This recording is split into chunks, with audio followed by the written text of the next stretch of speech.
बिस्मिल्लाहिर्रहमानिर्रहीम नहमदुहु व नसल्ली अला रसूलिल करीम अम्मा बाद।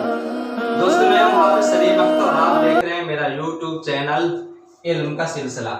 हमने इल्म का एक सिलसिला शुरू किया हुआ है जिसके अंदर दीन की तालीम, कुरान मजीद की आयात की तफसीर, आप सल्लल्लाहु अलैहि वसल्लम की अहादीस, आप सल्लल्लाहु अलैहि वसल्लम की अहादीस का मतलब और तशरीह, इसी तरीके से खासकर आप सल्लल्लाहु अलैहि वसल्लम ने जो दुआएं बताई हैं और जिन दुआओं के अंदर हमारे मसाइल का हल है, तो हमने ये एक सिलसिला शुरू किया हुआ है। आज हम बात करेंगे सूरह इखलास के मुतालिक और इख्तिसार के साथ सूरह इखलास के मुतालिक जो चीज़ें हैं हम उनको बयान करेंगे। सूरह इखलास का तर्जमा बयान करेंगे, सूरह इखलास की मुख्तसर तफसीर इख्तिसार के साथ उसको बयान करेंगे, सूरह इखलास के क्या फ़ज़ाइल हैं इख्तिसार के साथ उनको बयान करने की कोशिश करेंगे, सूरह इखलास के क्या ख़वास और क्या फ़वाइद हैं उनको भी इख्तिसार के साथ बयान करने की कोशिश करेंगे। सूरह इखलास का पस मंज़र और शान नज़ूल कुछ यूँ है कि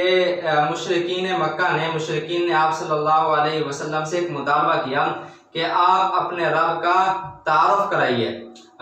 तो उसके जवाब में अल्लाह ताला ने सूरह इखलास को नाजिल फरमाया। असल में मुशरिकीन का ख्याल ये था कि वो, जैसे कुरान मजीद की आयत से मालूम होता है कि बाज़ मुशरिकीन का ये अकीदा था कि नाउज़ बिल्लाह ये जो जिन्नात है ये अल्लाह ताला की बीवियाँ हैं और नाउज़ बिल्लाह ये जो मलाइका हैं ये अल्लाह ताला की बेटी हैं। तो उनके ज़हन में ये था कि कोई इस तरह का तारुफ अल्लाह ताला का आएगा कि अल्लाह ताला की कोई औलाद होगी, अल्लाह ताला किसी के बाप होंगे और नाउज़ बिल्लाह अल्लाह ताला की बीवियाँ होंगी। तो अल्लाह ताला ने उन मुशरिकीन मक्का के सवाल के जवाब में सूरह इखलास को नाजिल फरमाया और बहुत ही जामे और माने इख्तिसार के साथ इस सूरत के अंदर अल्लाह ताला का तारुफ है और अल्लाह ताला की तौहीद बयान हुई है। सूरह इखलास के फ़ज़ाइल के ऊपर अगर हम रोशनी डालें तो सूरह इखलास की बहुत बड़ी फजीलत यह है कि जनाब नबी करीम सल्लल्लाहु अलैहि वसल्लम ने इरशाद फरमाया कि सूरह इखलास कुरान मजीद की 1/3 के बराबर है। हज़रत अबू हुरैरा रज़ी अल्लाह ताला अन्हु फरमाते हैं कि एक दफ़ा आप सल्लल्लाहु अलैहि वसल्लम ने लोगों को जमा करने के लिए हुक्म फरमाया, इरशाद फरमाया, तो मैंने लोगों को जमा करने के लिए कहा, तो जो लोग जमा हो सकते थे जमा हो गए। तो आप सल्लल्लाहु अलैहि वसल्लम ने उनके सामने सूरह इखलास की तिलावत फरमाई और आप सल्लल्लाहु अलैहि वसल्लम ने फरमाया कि ये कुरान मजीद की 1/3 के बराबर है। तो इसका मतलब ये कि अगर कोई आदमी सूरह इखलास को 3 दफ़ा पढ़ लेता है तो उसको पूरे कुरान मजीद का सवाब मिलता है। बाज़ सहाबा किराम के मुताल्लिक आप सल्लल्लाहु अलैहि वसल्लम को मालूम हुआ कि वो नमाज की हर रकात में दूसरी सूरतों के साथ सूरह इखलास की भी ज़रूर तिलावत फरमाते हैं, सूरह इखलास के साथ मोहब्बत की वजह से। तो आप सल्लल्लाहु अलैहि वसल्लम ने इरशाद फरमाया कि इन लोगों की सूरह इखलास के साथ जो मोहब्बत है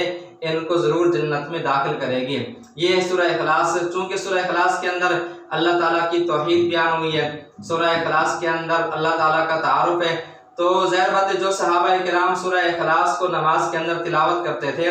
वो इसी वजह से करते थे कि इसमें अल्लाह ताला की तौहीद है। तो अल्लाह ताला की तौहीद की वजह से सूरह इखलास से मोहब्बत करते थे, जिस पर आप सल्लल्लाहु अलैहि वसल्लम ने उनको जन्नत की बिशारत दी।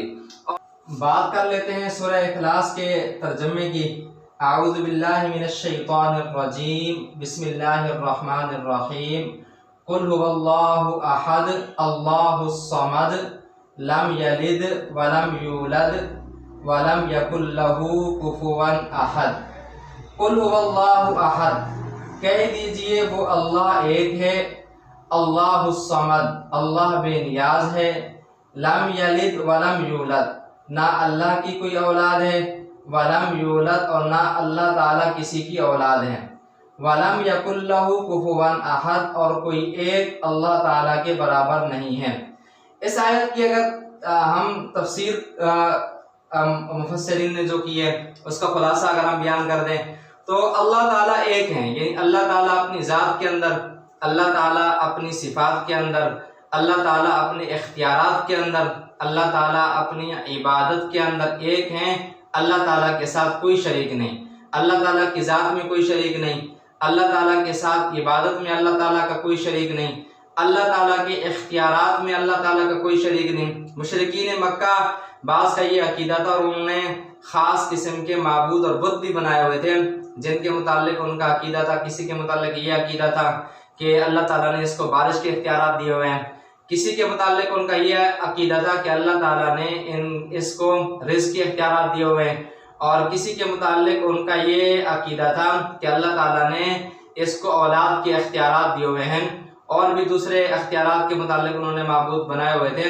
तो अल्लाह ताला ने इसकी नफ़ी फरमा दी कि अल्लाह ताला अपने इख्तियारात के अंदर, अल्लाह ताला अपनी ज़ात के अंदर, अल्लाह ताला अपनी सिफ़ात के अंदर एक हैं, अल्लाह ताला के साथ कोई शरीक नहीं है। अल्लाह उस-समद, अगली है, अल्लाह ताला बेनियाज है। मुफस्सिरीन ने अस-समद के बहुत से मानी बयान किए हैं, जिनका खुलासा ये निकलता है कि अल्लाह बेनियाज हैं। बेनियाज उस ज़ात को कहते हैं कि पूरी की पूरी मखलूक जिसकी मोहताज हो और वो किसी का मोहताज ना हो, वो ज़ात है कि पूरी की पूरी मखलूक जिसकी मोहताज हो और वो किसी की मोहताज ना हो, तो उस ज़ात को कहते हैं अस-समद, बेनियाज ज़ात। जैसे कि कुरान मजीद की दूसरी आयत के अंदर अल्लाह ताला का इरशाद है, या अय्युहन्नासु अंतुमुल फुक़राउ इलल्लाह वल्लाहु हुवल गनियुल हमीद। ए सारे के सारे लोगों, तुम अल्लाह ताला के मोहताज हो, यानी अंबिया अलैहिमुस्सलातु वस्सलाम, सहाबाए किराम, औलियाए किराम, अइम्माए मुज्तहिदीन, चाहे वो इंसान मुसलमान हो या काफिर हो, छोटे हो या बड़े हों, तमाम के तमाम लोगों को अल्लाह ताला ने खिताब करके फरमाया, या अय्युहन्नासो, ए दुनिया भर के तमाम लोगों, अंतुमुल फुक़राउ इलल्लाह, तुम सारे के सारे अल्लाह ताला के मोहताज हो, वल्लाहु हुवल गनियुल हमीद, अल्लाह ताला गनी है, अल्लाह ताला को किसी की ज़रूरत नहीं है, अल्लाह ताला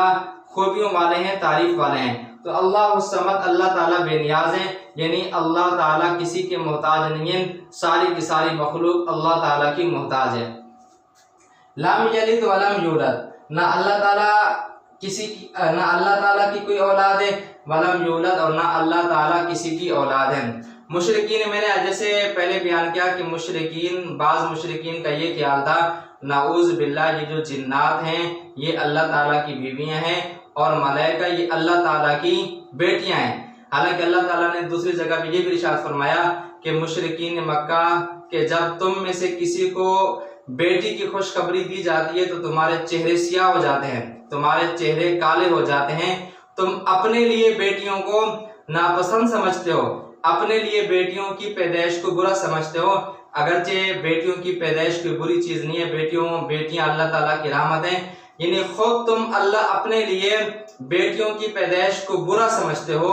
जब तुम्हें बेटियों के बारे में बतलाया जाए कि तुम्हारे घर में बेटी हुई है, बेटियां हुई हैं, तो तुम्हारे चेहरे काले हो जाते हैं, दिन भर तुम्हारे चेहरे सियाह होते हैं। तो जिस चीज को तुम अपने लिए नापसंद करते हो तो उसी चीज को अल्लाह ताला के लिए साबित कर रहे हो कि मलाइका अल्लाह ताला की बेटी हैं। तो अल्लाह ताला ने इस आयत के अंदर इस चीज की नफी कर दी, ना अल्लाह ताला की कोई औलाद है और ना अल्लाह ताला किसी की औलाद है। अगली आयत में अल्लाह ताला का इरशाद है, वलम यकुल लहू कुफुवन अहद, कोई एक अल्लाह ताला के बराबर नहीं है। दूसरी जगह में कुरान मजीद में इरशाद है, लैसा कमिस्लिही शै, अल्लाह ताला की तरह कोई चीज भी नहीं है। ज़ाहिर बात है कि अल्लाह ताला इस जहान के खालिक है और ये पूरा का पूरा जहान मखलूक है। अल्लाह ताला इस पूरी दुनिया के मालिक हैं और ये पूरा का पूरा जहान अल्लाह ताला की ममलूक है। ये पूरी की पूरी मखलूक की अल्लाह ताला राज़िक है और पूरी की पूरी मखलूक ये अल्लाह ताला की मरज़ूक है। पूरी कायनात के ऊपर अल्लाह ताला कादिर है और पूरी की पूरी कायनात में बसने वाली तमाम की तमाम मखलूक़ात ये अल्लाह ताला की कुदरत के नीचे है। तो ज़ाहिर बात है कि खालिक और मखलूक के दरमियान, राज़िक और मरज़ूक के दरमियान, कादिर और मकदूर के दरमियान क्या निस्बत है, क्या बराबरी है, तो कोई एक भी अल्लाह ताला के बराबर नहीं है। उसके बाद सूरह इखलास के खवास के ऊपर अगर हम बात करें कि सूरह इखलास के खवास क्या हैं, उलमाए किराम ने, मुफस्सिरीन ने बुजुर्गों ने ये बात लिखी है कि सूरह इखलास को जिस मकसद के लिए पढ़ा जाए अल्लाह ताला उस मकसद के अंदर इंसान को कामयाबी नसीब फरमाते हैं। तो उसके पढ़ने की तरतीब बुजुर्गों ने ये बताइए कि अगर किसी इंसान का कोई भी मकसद हो, किसी इंसान की कोई भी हाजत हो, किसी इंसान की कोई भी परेशानी हो, किसी इंसान का कोई भी मसला हो, तो वो सूरह इखलास को अपना मामूल बना ले और सूरह इखलास को तवज्जो के साथ पढ़ता रहे, तो अल्लाह ताला उसको उस मकसद के अंदर कामयाबी नसीब फरमाएंगे। और पढ़ने का तरीका ये है कि एक तस्बीह इखलास के साथ, तवज्जो के साथ, इन्हिमाक के साथ अपने मकसद को सामने सामने रख करके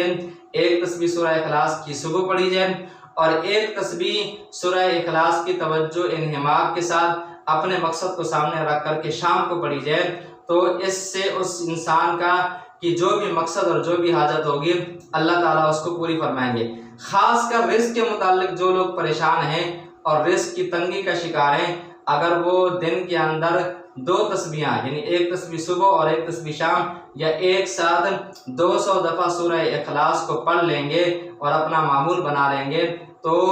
कई साथियों का ये तजर्बा भी सामने आया है कि जब उन्होंने सूरह इखलास को रिस्क के लिए अपना मामूल बनाया तो अल्लाह ताला ने उनके रिस्क की तंगी को दूर फरमा दिया और उनको रिस्क के अंदर वसअत नसीब फरमाई। अगर हमारा ये सिलसिला आपको अच्छा लग रहा हो तो हमारे चैनल को ज़रूर सब्सक्राइब कीजिएगा।